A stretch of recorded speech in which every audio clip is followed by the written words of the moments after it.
Many people come up to me and say, Ate Chay, sobrang daming gastos. Minsan kulang pa yung income.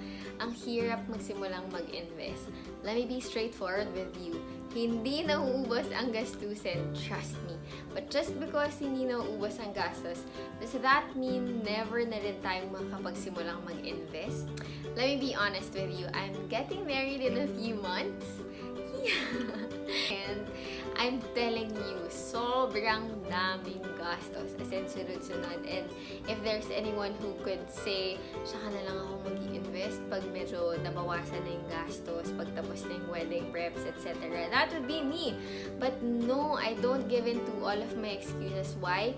Because it's also my priority to take care of my future needs. So even if I have so many expenses as of the moment, and it's true, those are urgent and those are important expenses too, I still make it a point to continue investing on my long-term healthcare, term insurance, mutual funds, etc. Why? Because those are my priorities too, and those are important to me too. So, anong solusyon? How do I do it? And madali lang ba siya? Honestly, hindi. Okay? Pero hindi imposible and kayang-kaya. So I'm gonna be sharing with you 3 things which I personally practice, and hopefully this can help you so that you can make sure that moving forward your expenses don't go higher or don't grow faster than your income. So number 1, identify and cut all your unnecessary expenses and look for items that you can reduce. In my case, I had to cut down on my travels, mindless eat-outs, and shopping.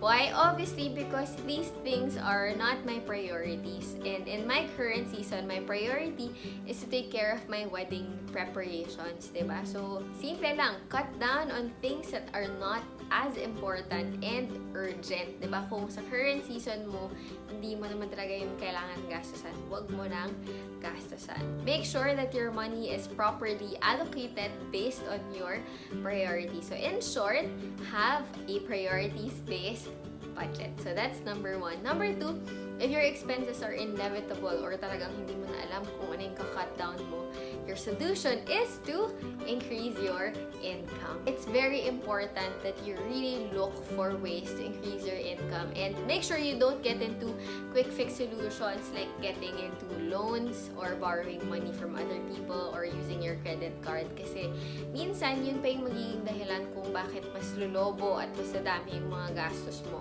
utang, diba? So don't get into that. My suggestion, and this is actually suggested to me also by one of my financial mentors, his name is Rex Mendoza. He would always remind us to check what do you do during your spare time. So instead of binging on some series, diba, look for ways to get into a part-time job or get into an online job or pursue some passion project which you can earn from, diba? So imbes na inaaksaya mo yung oras mo and you're not earning from it, maximize mo, diba? Especially kung talagang kailangan mo na mag-increase ng cash flow. Remember, find sustainable solutions and not just any instant fix.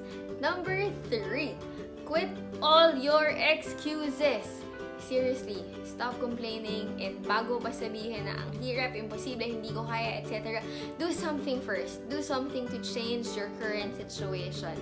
Why? Because nobody else will do this for you. As in, seryosohin mo yung sarili mo, seryosohin mo yung goals mo. Get uncomfortable. Sabi ko nga, diba, hindi siya magiging madali. But if you know your priorities, and if your priorities are very, very important to you, you will do something about it. Trust me, masarap yung feeling that you have that different sense of financial peace because you are actually thinking about your spending decisions.